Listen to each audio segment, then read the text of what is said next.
স্বাগত জানাচ্ছি প্রবাসের সংবাদে, সঙ্গে আছি আমি নাফিসা হক। দেখছিলেন বিআরবি কেবল সংবাদ শিরোনামগুলো, এবার বিস্তারিত। হিমালয় কন্যা নেপালে লাগলো জেনজি বিপ্লবের ঢেউ।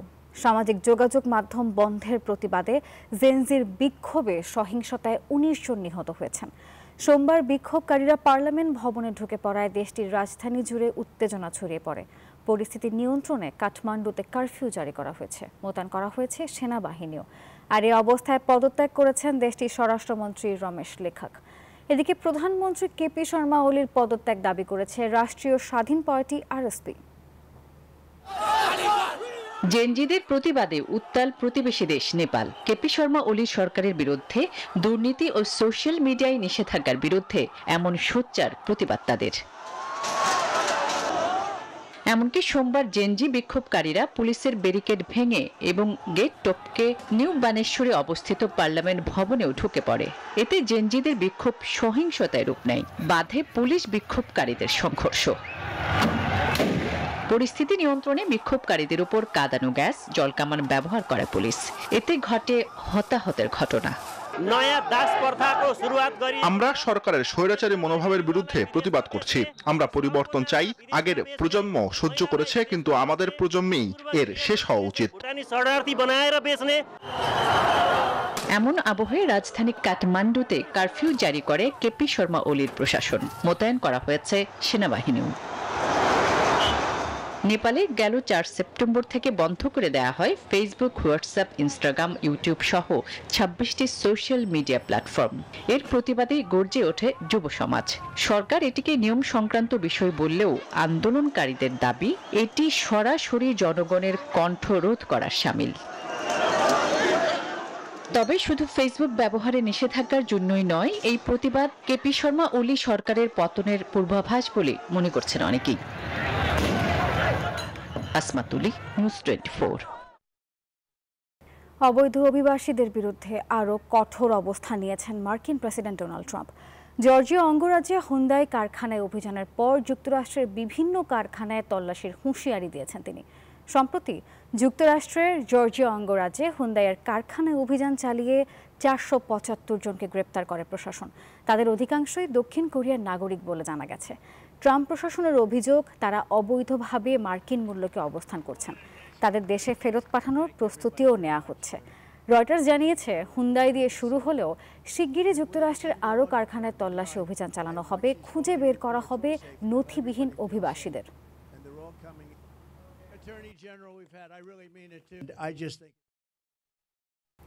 ভিসা নিয়ে আবারও কঠোর বার্তা দিল ঢাকার মার্কিন দূতাবাস।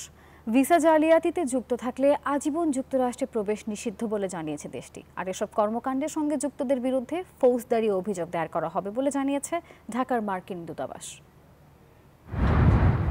প্রতি বছরই ভাগ্য পরিবর্তনের আশায় বাংলাদেশ থেকে যুক্তরাষ্ট্র পাড়ি জমান বহু বাংলাদেশি। এদের মধ্যে অনেকে আবার অবৈধ পন্থা অবলম্বন করেন স্বপ্নের দেশে স্থায়ী হতে। এই পরিস্থিতিতে আবারও ভিসা নিয়ে কঠোর বার্তা দিল বাংলাদেশের নিযুক্ত মার্কিন দূতাবাস। সোমবার নিজেদের অফিসিয়াল ফেসবুক পেজে ভিসা জালিয়াতির পরিণতি অত্যন্ত গুরুতর বলে জানানো হয়। মিথ্যা বলা বা ভুয়া নথিপত্র জমা দিলে যুক্তরাষ্ট্রে অভিবাসন আইনের আওতায় ভিসা স্থায়ীভাবে বাতিল হতে পারে বলেও সতর্ক করে দূতাবাস। এর আগেও এক ফেসবুক বার্তায় দূতাবাস জানিয়েছিল, যুক্তরাষ্ট্র সরকার বিভিন্ন সংস্থার সমন্বয়ে ভিসা জালিয়াতি প্রতিরোধ এবং অবৈধ অভিবাসন বন্ধ করবে। যারা ভিসা জালিয়াতিতে জড়িত তাদের আজীবনের জন্য যুক্তরাষ্ট্র প্রবেশ নিষিদ্ধ করবে। আফরিন মৌ, নিউজ 24। উচ্চশিক্ষার সুযোগ পেলেও মালয়েশিয়ায় কাজের সুযোগ পান না বাংলাদেশি শিক্ষার্থীরা, আর তাই পড়াশোনা শেষ করে তাদেরকে দেশে ফিরে আসতে হয়। এই অবস্থায় দেশটিতে গ্র্যাজুয়েট প্লাস ভিসা চালু হলে ক্যারিয়ারে ইতিবাচক ভূমিকা রাখবে বলে আশাবাদী বাংলাদেশি শিক্ষার্থীরা। জীবনযাত্রার ব্যয় এবং পড়াশোনার খরচ অন্যান্য দেশের তুলনায় অনেক কম হয় বাংলাদেশি শিক্ষার্থীদের পছন্দের তালিকায় এশিয়ার শান্তিপূর্ণ দেশ মালয়েশিয়া। দেশটিতে বর্তমানে ২ লাখের বেশি বিদেশি শিক্ষার্থীর মধ্যে বাংলাদেশিরা অন্যতম শীর্ষস্থানে রয়েছে। মালয়েশিয়ায় প্রতি বছর ১৪০টির বেশি দেশের শিক্ষার্থীরা উচ্চশিক্ষার সুযোগ পান। বর্তমানে 10টির বেশি বিশ্ববিদ্যালয়ে 20,000-এর বেশি বাংলাদেশি শিক্ষার্থী পড়াশোনা করছেন। প্রকৌশলী, ব্যবসা ও প্রযুক্তি বিভাগে তাদের উপস্থিতি বেশি। ভিসা জটিলতা না থাকাও আকর্ষণের অন্যতম কারণ। তবে বিদেশি শিক্ষার্থীদের জন্য মালয়েশিয়া ওয়ার্ক পারমিট না দেওয়ায় কাজের সুযোগ পান না বাংলাদেশি শিক্ষার্থীরা। এতে বাধ্য হয়ে দেশে ফিরে আসতে হয় তাদের। এ পরিস্থিতি থেকে পরিত্রাণে গ্র্যাজুয়েট প্লাস ভিসা চালুর আহ্বান তাদের। যদিও সম্প্রতি প্রধান উপদেষ্টার সফরে বাংলাদেশিদের জন্য গ্র্যাজুয়েট প্লাস ভিসা চালুর আশ্বাস দেওয়া হয়েছে। এটি কার্যকর হলে পড়াশোনা শেষে চাকরি বা ইন্টার্নশিপের সুযোগ তৈরি হবে, যা বাংলাদেশি শিক্ষার্থীদের ভবিষ্যৎ ক্যারিয়ারে ইতিবাচক ভূমিকা রাখবে। আফরিন মৌ, নিউজ 24। বাংলাদেশ থেকে বাহরাইনে বিমানের টিকিটের মূল্য ছাড়িয়েছে লাখ টাকা। অস্বাভাবিক এই মূল্য বৃদ্ধির ফলে বিড়ম্বনায় পড়েছে ছুটিতে দেশে আসা প্রবাসীরা। টিকিটের দাম কমাতে সরকারের হস্তক্ষেপ কামনা করছেন তারা। বাহরাইন থেকে আরিফুল ইসলামের তথ্য ছবি নিয়ে ডেস্ক রিপোর্টে দেখুন বিস্তারিত। ঢাকা ও চট্টগ্রাম থেকে বাহরাইন সহ মধ্যপ্রাচ্যগামী একটি টিকিট যেন সোনার হরিণ। প্রবাসীরা জানান, ঢাকা টু বাহরাইন সিঙ্গেল টিকিটের মূল্য 70 থেকে 80,000 টাকা, কখনো তা 1 লাখ ছাড়ায়। দেশটিতে কর্মরত অধিকাংশ প্রবাসী স্বল্প আয়ের। এ অবস্থায় উচ্চ মূল্যের টিকিট কেনা দুঃসাধ্য হয়ে পড়েছে তাদের জন্য। আমরা আসলে যারা বাহরাইন থেকে রিটার্ন টিকিটে বাংলাদেশে যাই, অনেকে দেখা যায় আসার সময় টাকা থাকে না, সেক্ষেত্রে সে জমি বিক্রি করে বা কারো থেকে ধার নেয়, স্বর্ণালংকার বিক্রি করে এবং টিকিট অনেক এক্সপেন্সিভ। একই গন্তব্যে পার্শ্ববর্তী দেশের টিকিট মূল্য তুলনামূলক অনেক কম বলে জানান প্রবাসীরা। বাহরাইন থেকে যেখানে প্রবাসী বাংলাদেশিরা দেশে যেতে খরচ হচ্ছে মাত্র 20,000 টাকা, সেখানে বাংলাদেশ থেকে একই ফ্লাইটে ফিরতে লক্ষাধিক টাকা গুনতে হচ্ছে। আমরা যদি তুলনা করি পাশের দেশগুলোতে, ভারত বা নেপাল, ওই দেশগুলো থেকে বাহরাইনে ফিরতে 20,000 টাকা বা তার অধিক খরচ হচ্ছে। সিন্ডিকেটের কারণে এই পরিস্থিতি বলে অভিযোগ তাদের। আসার জন্য যখন আমরা আসতে চাই, একটা টিকিটের দাম 300 দিনার, 320 দিনার, 280 দিনার এরকম হয়ে যায়। আমরা এই স্যালারি থেকে আমরা কিভাবে বাংলাদেশে যাব? মা বাবা অসুস্থ থাকলে বাংলাদেশে যে বর্তমানে দেখতে আছে সেইটার দিকে নজর দেওয়া উচিত। তবে বেশি চাহিদা, সিট স্বল্পতা এবং এর সাথে নানা অনিয়মের কারণে ভাড়া বেড়েছে বলে জানান ট্রাভেল ব্যবসায়ীরা। আমরা যখন সিস্টেমে টিকিট চেক করি তখন দেখি যে ঢাকা থেকে বাহরাইনের ফিরতি ফ্লাইটে কোনো সিট অ্যাভেলেবেল নাই। সিট অ্যাভেলেবেল না থাকার কারণে আমরা সিটগুলো হায়ার ক্লাস ইস্যু করতে হয়, যার কারণে আমরা নর্মালি কোনো কাস্টমারকে আমরা টিকিট দিতে পারি না। 96% প্যাসেঞ্জার রিটার্ন টিকিট নিয়ে যাচ্ছেন, ফলে 4% যেটা প্যাসেঞ্জার বাকি থাকে, তারা যখন ট্রাভেল এজেন্সিতে এসে চেক করতে আসে যে টিকিটের প্রাইস কেমন, আর ট্রাভেল এজেন্সিতে যারা আছে তারা অ্যাভেলেবেল সিট না থাকার কারণে প্রাইস বেশি শো হচ্ছে এবং বেশি দাম দিয়ে 4% প্যাসেঞ্জার আসতে বাধ্য হচ্ছে। আমাদেরকে প্রশ্ন করে, আসলে এটা আমরা এখানে সিস্টেমে যা দেখি তাই, আমাদের সিস্টেমে এগুলো সিট দেখাচ্ছে না, যে সিটগুলো দেখাচ্ছে এগুলা হায়ার ক্লাসের সিট আর কি। তো আসলে কয়েকদিনে আমাদেরও নিজেদেরও অনেক বিজনেস অনেক ডাউন হয়ে গেছে। এই সমস্যা দ্রুত সমাধানে প্রধান উপদেষ্টা ডক্টর মোহাম্মদ ইউনূসের হস্তক্ষেপ চান বাহরাইন প্রবাসীরা। Desk report, news 24। ঢাকা বিশ্ববিদ্যালয় অ্যালামনাই অ্যাসোসিয়েশনের ক্যালগেরি কানাডা শাখার উদ্যোগে বর্ণিল আয়োজনে গালা নাইট অনুষ্ঠিত হয়েছে। বাংলাদেশ ও বাঙালির জাতিসত্তার প্রকৃত পরিচয় ও বাঙালিয়ানাকে প্রজন্ম থেকে প্রজন্মতরে তুলে ধরাই ছিল আয়োজনের মূল লক্ষ্য। কানাডা থেকে লায়লা নুসরাতের তথ্য ছবি নিয়ে ডেস্ক রিপোর্টে বিস্তারিত। ঢাকা বিশ্ববিদ্যালয়ে প্রাক্তন শিক্ষার্থীদের সংগঠন ঢাকা বিশ্ববিদ্যালয় অ্যালামনাই অ্যাসোসিয়েশন ক্যালগেরি কানাডা শাখা সম্প্রতি এক বর্ণাঢ্য গালা নাইট আয়োজন করেছে। প্রবাসের মাটিতে বাংলাদেশীয় বাঙালির জাতিসত্তা তুলে ধরা এবং প্রজন্মান্তরে বাঙালিয়ানাকে লালন করার উদ্দেশ্যই এই অনুষ্ঠানের আয়োজন করা হয়। সেই পুরানো দিনগুলোকে আমরা খুব মিস করছি। আজকের এই গালা নাইটে আপনাদের সবাইকে আমাদের আন্তরিক শুভেচ্ছা। ঢাকা ইউনিভার্সিটির সব পুরনো মুখগুলো, যারা আমরা কেউ 20 বছর পরে কেউ 25 বছর পরে একসাথে হয়েছি, কি যে আনন্দ লাগছে, ভালো লাগছে। বহু সম্প্রদায়ের দেশ কানাডায় দিনটি গতানুগতিক মনে হলেও প্রাক্তন ঢাবির অ্যালামনাই শিক্ষার্থীদের কাছে দিনটি ছিল সম্পূর্ণ আলাদা। আবেগ, অনুভূতি, উচ্ছ্বাসে ভরে ওঠা মাধুর্য মণ্ডিত একটি সন্ধ্যা, যেন নিজেকে পুরনো বন্ধুত্ব আর ভালোবাসায় সমর্পিত ও উদ্ভাসিত করা।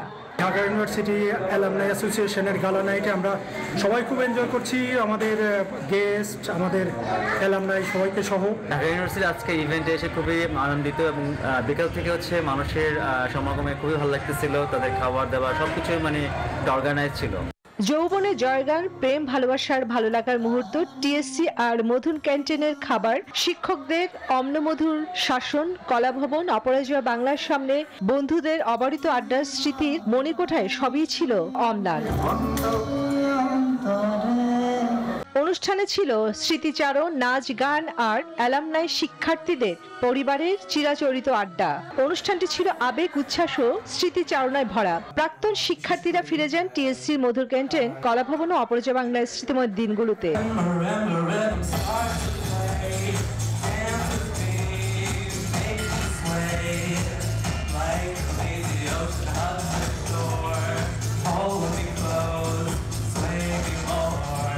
গালা নাইটে নাচ গান, আড্ডা এবং প্রাক্তনদের পরিবারের অংশগ্রহণে প্রাণবন্ত পরিবেশের সৃষ্টি হয়। সিনিয়র ও জুনিয়র অ্যালামনাই একত্রিত হয়ে আড্ডায় মেতে ওঠা প্রমাণ করে মানুষ মানুষকে ভালোবাসা ও বন্ধুত্বের টানে টিকিয়ে রাখে।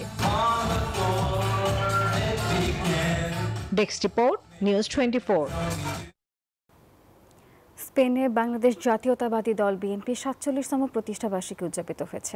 অনুষ্ঠানে সভাপতিত্ব করেন বিএনপি কাতালোনিয়া শাখার আহ্বায়ক শফিউল আলম শফি। যৌথভাবে সঞ্চালনা করেন সদস্য সচিব আজমান আলী, যুগ্ম সদস্য সচিব তুতিউর রহমান ও মামুন রহমান।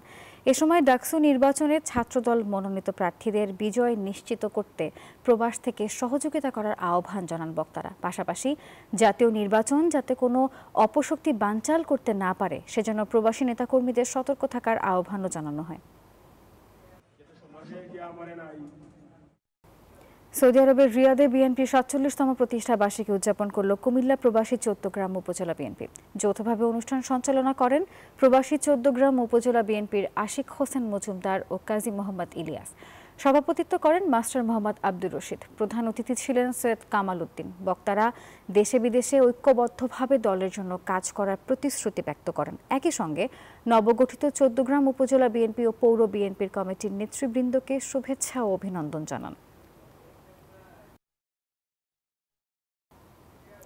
বাংলাদেশ জাতীয়তাবাদী দল বিএনপির ৪৭তম প্রতিষ্ঠা বার্ষিকী উদযাপন করেছে ইতালির ভিসেন্সা বিএনপি। অনুষ্ঠানে সভাপতিত্ব করেন ভিসেন্সা বিএনপির সাবেক সভাপতি আজিজুর রহমান। পরিচালনা করেন সংগঠনের সাবেক সাধারণ সম্পাদক ফিরোজ খন্দকার। প্রতিষ্ঠা বার্ষিকীর তাৎপর্য তুলে ধরে প্রধান অতিথির বক্তব্য রাখেন মিলান বিএনপির সাবেক সভাপতি হোসাইন মোহাম্মদ মনির। বিশেষ অতিথি হিসেবে বক্তব্য দেন মিলান বিএনপির সাবেক প্রধান উপদেষ্টা আব্দুল্লাহ আল মামুন। প্রধান বক্তা ছিলেন ইতালি বিএনপির উপদেষ্টা সদস্য এস.এম. আলমগীর। মালদ্বীপে প্রশিক্ষণ সফরে গেছেন defence services command and staff college শাখার দল।